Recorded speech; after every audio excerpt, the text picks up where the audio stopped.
Oi, pessoal. Hoje a gente está aqui em Ouro Preto, a gente vai fazer uma caminhada. Eu tô aqui com a Laura e tô aqui com o Du, que vai auxiliar a gente nesse processo todo. E agora a gente está aqui na Casa da Árvore, que é um projeto, é um chalé, uma hospedagem, um lugar para se sentir bem aqui em Ouro Preto. E a Laura vai falar um pouquinho sobre isso. Para mim, a Casa da Árvore é minha casa, né? Então, para mim tá fácil de falar, mas é esse espaço que a gente quer que todo mundo se sinta acolhido e em casa aqui também. E repense também o seu lugar, né, de moradia, o seu lugar de espaço, o seu lugar na sua cidade, o seu lugar no planeta Terra, para a gente também pensar o cuidado aí com os nossos espaços. E a caminhada também vai dialogar com isso. E hoje a gente também vai fazer essa caminhada, né, Du? Aí você pode falar de uma forma resumida pra gente o que que a gente vai fazer, por onde a gente vai passar, e a importância disso, Uhum. só pra galera estar ciente que a gente vai mostrar todo esse caminho, mas para dar esse contexto. Não, a gente vai mostrar essa outra Ouro Preto, sabe? Porque muitas vezes as pessoas vêm aqui em Ouro Preto e não conhecem a Serra de Ouro Preto, que é o lugar, para mim, sagrado, né? De onde saiu o ouro e de onde ficou a história gravada na rocha, né? A história dos nossos ancestrais, toda a ciência, todo o conhecimento que eles trouxeram para cá. E hoje a Serra tem um papel importante porque é a nossa fonte de água, cara, que é a coisa mais importante que a gente tem aqui.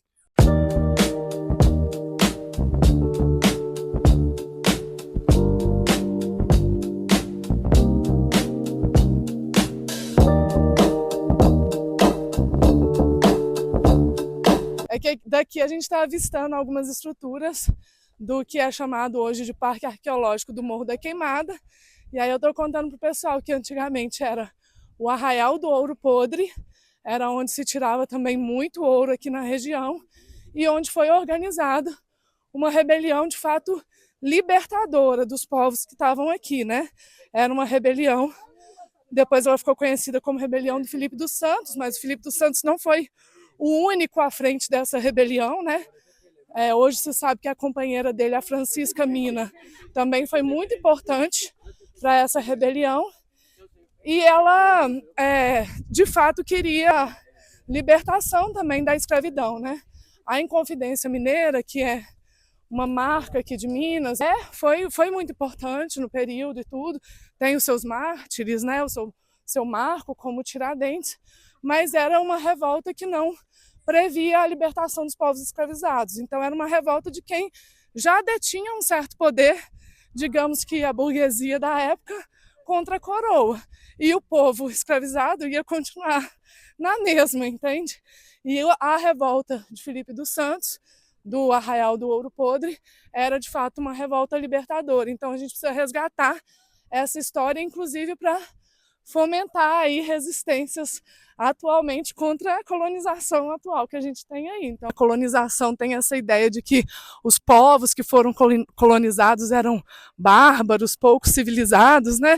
Mas a revolta de Filipe dos Santos, ela foi reprimida de uma forma também, entre aspas, muito civilizada pelos colonizadores, né? Eles vieram de madrugada, de forma muito cruel e muito traiçoeira mesmo, e colocaram fogo em todas as casas e morreu muita gente, por isso que ficou conhecido hoje como o Morro da Queimada.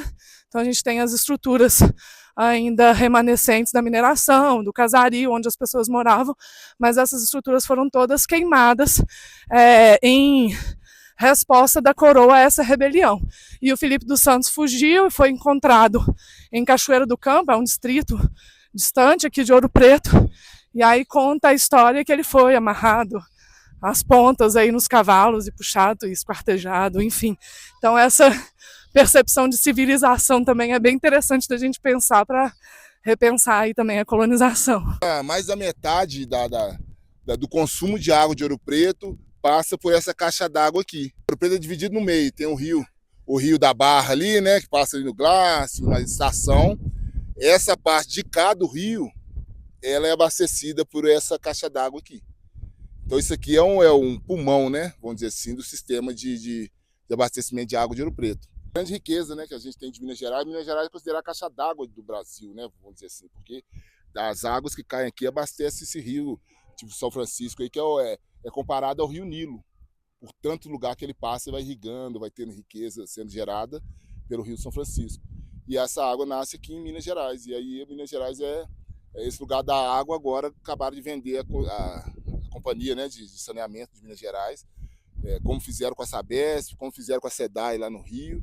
E aí a sequência do filme é tarifa mais alta, falta d'água nas quebradas para poder abastecer os condomínios, que é o que acontece aqui em Ouro Preto. Quando tem crise de água, eles cortam a água do morro para poder abastecer o centro, onde tem pousada, tem a fachada turística toda lá. Então, a gente vê sempre isso, cara. Quando fazem essa privatização da água, as consequências, né? Como é que é essa relação, né? O que você pode dizer para a gente dessa relação da tecnologia, desses big data, desses data centers e a água do nosso planeta? Assim? É uma discussão que a gente está tendo agora muito na atualidade, né, que é a implantação dos data centers, a questão da inteligência artificial, porque se a gente pensa um computador, ele precisa ser resfriado, e aí se a gente pensa um data center que vai suportar ali os servidores da inteligência artificial, ele precisa de muita água, e isso vai ocasionar uma escassez de água nas áreas próximas. No exterior, em vários países, eles já estão regulamentando essa questão, né, de não querer Big Data próximo, justamente porque vai ocasionar uma falta de água, assim, em tempos muito próximos. Aqui no alto da serra você não tem uma coleta de, assim, vários serviços não são bem prestados. E o de lixo, de coleta de resíduos sólidos, né, porque a gente fala lixo, mas tem muito dinheiro ali, tem muito valor, né? Aqui em Ouro Preto a gente tem, lá ao fundo, tem a rancharia. Antes lá a gente tinha um aterro, que era para ser um aterro controlado, um aterro sanitário. Ele foi mal gerido e virou um lixão. Aí o Ministério Público foi e impediu de jogar lixo lá. Aí a prefeitura não conseguiu achar no território de Ouro Preto. Lembrando que Ouro Preto é 3 vezes maior que o município de BH, territorialmente, 4 vezes maior que é Belo Horizonte. Aí nesse território gigantesco não conseguiram achar um lugar para fazer um aterro controlado. Então pega todo o lixo nosso aqui, paga uma empresa, ela recolhe mal e porcamente, joga lá em Saramenha. Vem outra empresa, pega esse lixo do chão, põe em outro caminhão e leva lá para Ponte Nova. E aí a gente paga isso aí por mês. Talvez é a taxa mais alta que a gente paga e poucas pessoas conseguem ver isso, porque vem no IPTU, aí lá no IPTU tem lá TCR, taxa de coleta de resíduo, vê o valor que é essa taxa, é gigantesca, é tipo mais de R$400 por domicílio, e aí para poder fazer essa gestão horrorosa, de pegar o lixo aqui e levar mais de 200 quilômetros para jogar num aterro sanitário lá em Ponte Nova. E lá eles ainda cobram por quilo para poder jogar no aterro dele lá. Então você paga para transportar um, paga para transportar 2 e paga para poder depositar 3. São 3 custos na nossa coleta de lixo. E isso é rateado por todos nós, né, nessa taxa. E acaba que o imposto só fica maior também, né? E é um trabalho ruim. É idiota, porque primeiro você tinha que ter essa reciclagem, separar o que vai jogar fora e o que não vai, e a gente não tem essa cadeia. Você vê no caminho da trilha, você vê as pessoas descartando. Não é nem uma coisa que a gente consegue reutilizar no final das contas, é isso? Não, aqui paga para jogar fora. Aí o certo seria você fazer a triagem, separar o que dá para reciclar, né, fazer reutilizar. Não, aí aqui tudo paga para poder ficar livre disso. Enquanto tem recurso, vai funcionar. Agora, quando a arrecadação da prefeitura cair, aí a gente vai sentir no bolso o peso dessa gestão toda idiota aí dos recursos, dos resíduos sólidos. Aqui a gente vai começar a ver assim, as partes das estruturas ligadas a essa mineração do século XVIII. Aqui a gente tem um pedaço do aqueduto, a gente já vai começar a andar próximo a ele. Vocês vão ver que eles vão sempre numa curva de nível, né, quase que parece plano, mas na verdade ele está trazendo água de mais de 3 quilômetros de distância para poder jogar ela nesse fundo de vale aqui para começar a fazer o desmonte da encosta. Então a técnica aqui era derrubar a montanha para catar essa terra lá embaixo no bairro, nós vamos chegar lá perto, lá, nos lugares que a gente chama de mundel, que são barragens de pedra que recolhia essa avalanche que era provocada aqui. Ó. Então esse fundo de vale aqui foi criado por essa água. Lá do outro lado tem uma outra cratera. Então a Serra de Ouro Preto é cheia dessas crateras feitas com desmonte, utilizando água. A técnica de desmonte hidráulico. Né? A escola de engenharia aqui tem um símbolo que embaixo do símbolo está escrito com a mente e o martelo, em latim. Então era tudo aqui foi feito assim, cara, com a mente e o martelo. Era fazendo as escavações, fazendo a água trabalhar, derrubar a montanha para poder recolher o ouro lá embaixo. Então aqui a gente está dentro de uma grande fábrica vamos dizer assim, né, de extração de ouro. Porque tá parecendo que a gente tá no Profissão Repórter, um pouco também Globo Rural. Mano, eu tô gostando. Não, aqui a gente está num ponto, ó, que a gente vê um trecho do aqueduto, que é esse sistema de transporte de água. Porque a mineração, ainda hoje, né, a mineração depende muito de água. Tem um ditado africano que fala assim, não adianta você ter uma serra de ouro se você não tiver água, porque o processo de separação de ouro você demanda muita água, né? Então aqui a gente está vendo, o aqueduto vem contornando a serra, recolhendo a água que cai na montanha e vem agrupando ela, ele passa aqui, ó, onde a gente está. E aí daí essa água vai chegar do outro lado da encosta e provocar o desmonte da montanha e para fazer a apuração do ouro lá. É uma tecnologia toda ela, vamos dizer, orgânica, né, cara? Porque usa a própria força da água e usa a seu favor, né, para poder desmontar a montanha. É fantástico essa rede de aqueduto que a gente tem aqui na Serra. Uma mina subterrânea que tem aqui, que ela é muito diferente das outras, porque ela tem no meio do trajeto dela, a gente tem um buraco que a gente chama de buraco sarilho, porque esses verticais normalmente o pessoal chama de buraco sarilho, e ele tem mais ou menos uns 60 metros de profundidade e não tem saída. Então, assim, ficam várias interrogações que a gente tem de para que funcionava essa estrutura aqui. Então no final das contas a gente nem sabe pra quê. A gente não sabe como que funcionava. Mas se caísse ali, como é que faz? Não, nem o urubu acha. Nem o urubu achava. Porque... Então, pessoal, fica de olho aí, viu, pessoal? É super igual. E ainda bem que ela fica afastada, fora do lugar que a criançada, que os jovens aqui brincam, porque a gente tem um aqueduto passando aqui embaixo, aí ali tem a Lagoa da Prata, então aqui tem um fluxo de pessoas. Só que ela fica bem escondidinha, né? Então isso aí ajuda de evitar algum acidente, cara, porque é perigoso. A gente vai mostrar para vocês ali, só para vocês poderem ter uma noção de como que é esse complexo, né, de estruturas que a gente tem aqui. Nossa. Aqui a gente tá entrando numa mina, mano. E o bagulho aqui é doido, tá? Não, entrando numa mina, não essa mina, gente, é a mina de ouro, tá?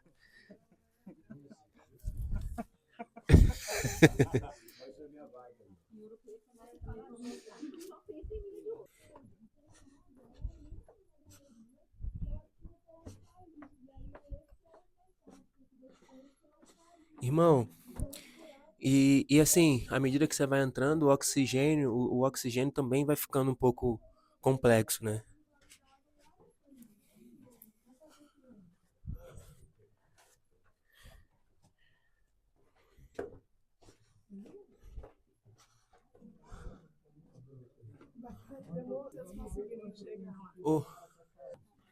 Gente, mano. Com certeza ele liga com outra mina. Então essa água vinha aqui, tinha uma mina mais rentável, com certeza, né? Quando veio, que precisava dessa água. A ferramenta principal para tirar o ouro é a água. E aí trazer água daqui, caía. Mas aqui é o sarilho, é isso? Aqui é um sarilho que ele dá toda a dimensão da mina, tá vendo? É um sarilho que dá toda a dimensão da mina. Como a Laura falou, que a gravidade está jogando para dentro, a gente distinguiu que esse sarilho liga com outra mina, com certeza, que trazia essa água, vinha dos aquedutos, levava para essa outra mina, que com certeza era rentável, tinha um veio grande de ouro. A ferramenta principal para tirar o ouro é a água, né? Sim. E a força, o manejo. Então, o ouro provavelmente caía aqui junto com a água. A água descia, às vezes, para lavar uma outra mina, tirar onde tinha veios de outra mina, sendo que essa aqui também, né, a marca das ferramentas. Então, aqui tirou, e ela continua, a mina continua, né? Sim, sim. Sarilho.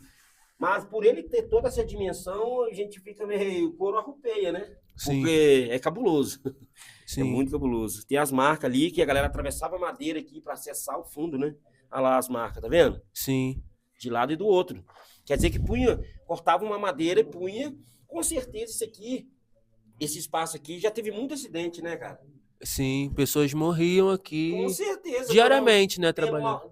Pela altura né, a fundura desse sarilho, ele é bem cabuloso. Sim. No meu jeito de pensar. Mas a gente tem que mostrar, né, o que isso também é nossos ancestrais, né? Com certeza. Fala um pouco disso também pra gente, cara. Pois cara, a gente vem pesquisando. Essa aqui é uma das galerias do Alto da Serra, que não são iluminadas ainda, né, com energia elétrica, que a gente tem pesquisado. E essa aqui está mais próxima do nosso caminho, Mas em torno dessa montanha que a gente desceu na caminhada, a gente catalogou mais de 40 galerias só nessas montanhas de cá. Da onde que pegou do caminho, quer dizer, aquedutos para trás. A gente catalogou, tem mais de 40. E algumas a gente não conseguiu achar ainda, né? Nesse espaço. Sim. Só nesse espaço do Veloso aqui. Sem contar as outras para baixo, onde que a galera construiu as casas na frente da mina. Sim. Muitas casas são construídas e a galera tampou a mina porque tem um preconceitozinho, a galera falava que era mal assombrado. Sim. E muitas vezes minha mãe falava pra você que era mal assombrado, meu filho, porque senão você já tinha morrido muito tempo no Sarilho. Ah, sim. Também é uma forma de proteção, Uma né? forma de proteção. Então, a criançada que vivia na serra, brincava naquele campinho lá em cima, eles às vezes tinham medo aqui de vir na mina, entrar na galeria, porque os pais punham esse medo, talvez tinha também, que já era falado, os pais deles já falavam, né? Aí a gente vivia com medo de entrar. Depois que me tornei adulto, fui trabalhando com essa pesquisa também. E eu acho maravilhoso esse trabalho que os nossos ancestrais fizeram aqui. E eles fizeram esse trabalho tudo num contexto de vulnerabilidade, né? Sim. De exploração dos corpos deles, exploração. do trabalho, da mão de obra. Portugal, né? Fez isso com o nosso povo. Hoje, a umidade em Ouro Preto já é muita, você sente o frio. Naquela época passada, era muito mais umidade, a galera não tinha sapato, umas vestes bacanas, então a margem de vida de um negro que trabalhava numa mina dessa, eles falam que é de 25 a 30 anos, que a galera, depois disso, adoecia, quando chegava essa idade. Sim. Era raro uma pessoa passar dos 30 anos se vivesse trabalhando na galeria, que trabalhava 12 horas aqui dentro. Sim. E muitas vezes crianças, né, doutor? Criança, pode falar. Sim. Muitas vezes quem trabalhava dentro da mina eram crianças, porque pessoas menores conseguem acessar mais facilmente lugares menores e então eles botavam crianças para cavar também. Mestre Duca, a última questão que eu tenho aqui deve ter profundidade o quê? O Wilson, ele fez uma matemática rápida aqui agora, né? Aí você viu... A matemática que você viu aí foi o quê? 25? Sim, a gente jogou aqui, o Duca jogou uma pedra e pelo tempo de queda da pedra até a água, a gente consegue calcular e deu 25 metros até a água, mas a água está acumulada no fundo, o buraco é mais fundo que isso ainda. Com certeza, e tem assoreado. Outra coisa que eu queria mostrar para vocês também, que faz parte desse sarilho, tá vendo esse buraco aqui? E esse aqui é onde atravessava uma madeira para amarrar, às vezes uma carretilha, alguma coisa, para você poder estar tirando terra ou levando pessoas. Você viu aqui, olha? Sim. E aqui, ó. Uma engenharia, né? Você enxuxava a madeira aqui, vinha com ela aqui, ó, de lado aqui, e acoplava aqui para poder... Só que quando a gente desceu aqui, a gente usou esses troncos aqui, ó, para fazer um mapeamento do fundo, né? O senhor já desceu aí? Não, foi um amigo meu. Eu só amigo... participei cortando madeira, eu não tenho todo esse acesso para mexer, né, com corda, com altura dessa forma assim, não, mas a gente tem pessoas no grupo que fazem esse trabalho. Aí já foi feito esse trabalho de mapear e ir até o fundo, ver se tinha alguma coisa que a gente podia, sei lá, para falar um pouco sobre essa história, né? Sim. E é isso. Esse formato arqueado do teto, isso é tecnologia ancestral que veio de África, né, das pessoas que foram capturadas e trazidas para cá, escravizadas, que tinham essa tecnologia de mineração. Tem muitos lugares que os europeus faziam minas, que eles usavam uma estrutura enorme de madeira para sustentar o teto, mas o pessoal de África trouxe esse conhecimento com o próprio corte, o desenho do corte, as paredes sustentam o teto e não precisa de madeira nenhuma para segurar. E aí, só aproveitar para mais umas observações aqui, você pode observar que aqui eu não consigo ficar em pé. Mas as pessoas não precisavam trabalhar, não é que as pessoas trabalhavam agachadas. Eles colocavam crianças para trabalhar aqui, e tem lugares que são bem menores que isso aqui, porque eles colocavam crianças, adolescentes, que eram menores, para poder escavar, e assim eles conseguiam acessar, por ser menores, conseguiam acessar lugares menores e tinha menos necessidade de cavar. Porque para tirar o ouro fica num pedacinho pequeno, às vezes é uma linhazinha assim, principalmente perto dessas pedrinhas brancas aqui, que é o quartzo, e aí próximo dela fica o ouro. E às vezes é só uma linhazinha de ouro, você não precisa cavar muito, você precisa só seguir o veio do ouro. Entendi. Outra coisa também, era o porte desse povo, é o Negro Mina, né? Chamava Negro Mina, Sim. porque não era, para trabalhar na mina, não era aqueles negros muito alto, grande, forte, que era pessoa com estatura um pouco menor. A gente chamava o negro canela fina, né? Sim. Eu acho que eu ia trabalhar na mina. Não, sei. Eu também acho que eu sou o cara da mina, velho. Mas aquela galera com porte, assim, a canela fina, que era nego bom de correr e desembola rápido as coisas, com porte menor. E a criança começava a trabalhar com 7, 8 anos. Sim. E era um trabalho Pesado, né? pesado pra caramba, cara. Mas é isso.